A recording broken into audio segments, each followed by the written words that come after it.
Woo, we're live. Hey, hello, nobody, because I never tell people when I'm going to be doing these things live. Hi, I'm Robert Scrope. Actually, I should look up at the camera. Hi, how are you? This fine. What is today? Wow, I'm forgetting what day it is. Today is Tuesday. Thank you very much for watching this. This video is in support of an article I just wrote on the top 5 excuses to not do design sprints. You'll be seeing these videos pretty much every day in the month of February to support the Global Virtual Design Sprint event I'm doing in April, where we take teams from all over the world, get them together for challenges and ideas, and showcase their abilities as well as the ideas they come up with, and see if there's any, I was going to say, if there's any hope for them. If there is promise in what they produce in terms of solutions, and see where this goes. But that's in April. For now, this is just a really brief recap of that article and to give some color around some of the answers I gave, or at least the points I made in that article. So there are several articles written about the myths of design sprints and why their benefits to the approach is misunderstood. More or less, those articles imply that there's an understanding gap between individuals on the benefits of the process. I have a hunch that it's more about laziness, apathy, or fear of the unknown. Any one of these dimensions of human behavior can create a myriad of excuses not to try something new. I mean, why not? Most people need to be incentivized or forced to care about something, especially involves an element of consequence. So with that in mind, I'm going to tell you the top excuses I've ever heard so far doing design sprints. People go, I don't want to do that. It's not for me. First one is, I don't see anything new. Really? That kind of statement usually comes from people that have been around the block, that have been in user experience for a long time. Maybe they're familiar with different methodologies, they're bought into IDEO or something else. But this line of thinking typifies a certain type of person or a subset of leadership, usually in major organizations or in positions of authority, that see anything innovative as a threat to either their tenure, their reputation, or their position. And this isn't just with design sprints. I've seen this repeated over and over in information architecture, usability, human factors. There's always this idea to go, well, that's nice, but it doesn't really count to this. And it's just, it's such a knee-jerk reaction that it's disappointing, because really what it needs is constructive dialogue about what historically has worked in the past and what design sprints bring to the table. You gotta have it coming with an open mind with this, because there's going to be more down the pipe. There's something that's going to replace design sprints. So I don't really buy into the closed mind thinking of some individuals that think this way, but that's how they're going to be. Another excuse you'll hear a lot of is, our resources are already committed to other projects. That's a very popular statement, especially with development managers and leadership. Deadlines and budgets rule the galaxy. This is a reality. They are, I mean, most developers on the front lines in production environments, in my opinion, they lead very miserable professional existences. They are typically set up as firewalls to prevent anything terrible from hitting a production environment, and usually take the blame for bad process or when things go wrong. I mean, design sprints give developers more control over process, ideation, outcome, and execution.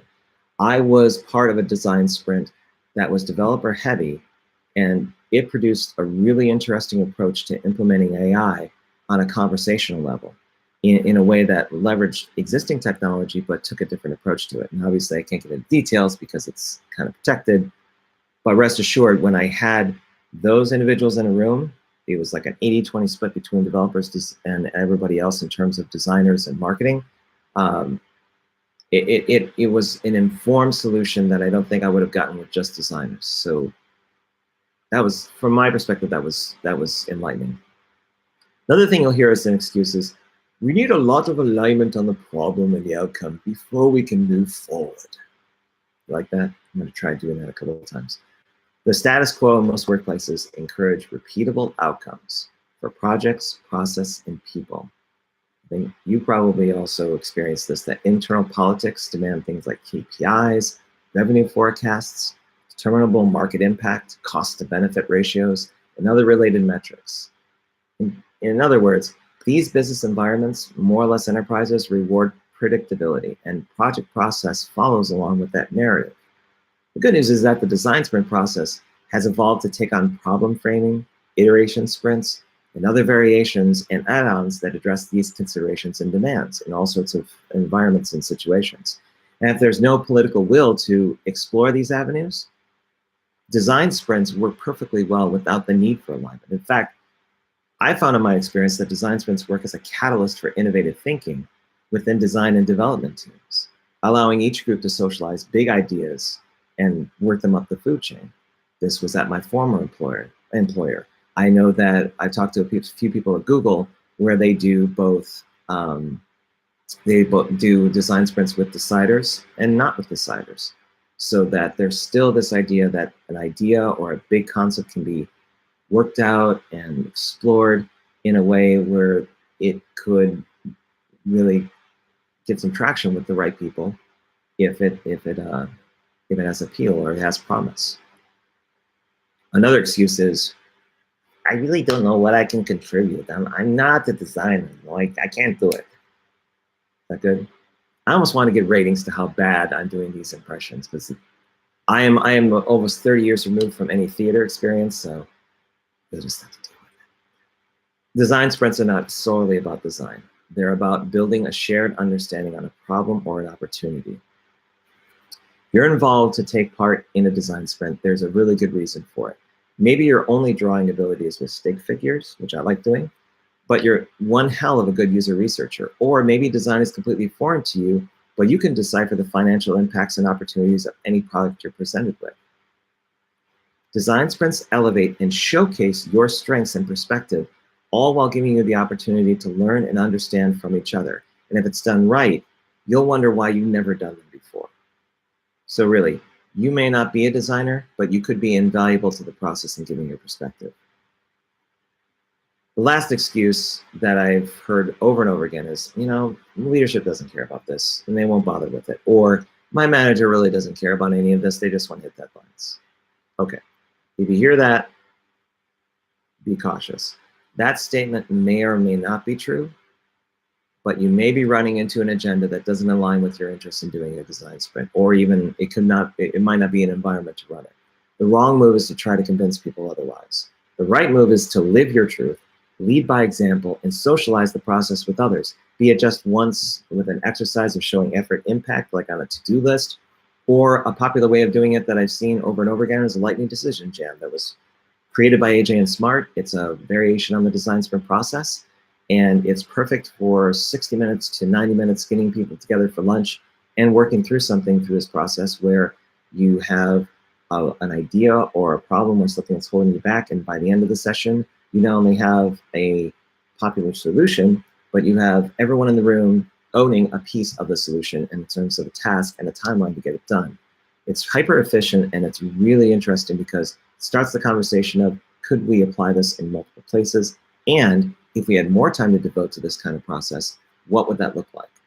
So always a really good way of kind of bridging people into that. The final thing I'll leave you with is that Tim Hofer, and I hope I'm saying that right, because there's umlauts over the O, so it might be Hofer. Tim Hofer, I don't know. From AJ and Smart, said it best. And this is an article he wrote about design sprint myths as well. He says, design sprints are just a framework to turn design thinking methods into something more applicable and practical. There's a lot of value in them, and I absolutely agree. I'd go a step further. This is live, right? I would go a step further to say that this process has a lot of promise all the way around. And you'll run into situations like the ones above that I just mentioned. The important thing for you is to have your own opinion about it. Don't come to the table with excuses on why something won't work. Everybody can do that really easily, especially if they just don't have the time or they don't want to bother with it because there's something else that's more important that they have to pay attention to. Instead, consider the more constructive route of having a practical point of view on the design process, grounded in experience, education, and execution. I mean, in my mind, it's the better choice. And I also think you come across as someone who's lived, who's kind of, who can, how do you say it? Walk the talk, talk the walk, they walking and talking. They'd be walking and talking about what they know. So try, okay. Stop. Rewind. If you hear those excuses, they may be valid points, but really look into why those excuses are being made and really walk down the path. If you're really passionate about design sprints, try them on, see if they fit, see where they go for you, and socialize about them. And you might find there's a larger community than you think that are practicing it right now in all walks of life. So thank you for watching. Hopefully this is informative. If you can, subscribe to the channel, leave your comments on the video. I'd like to improve these as I go on. And you can also find me on Medium, Facebook, Instagram, all the social channels. I'll be making more of these. So again, thank you very much for watching. And I have no idea where my window is. Okay, there it is. All right, fine. Have a good day. No comments? We're good. All right. See you later.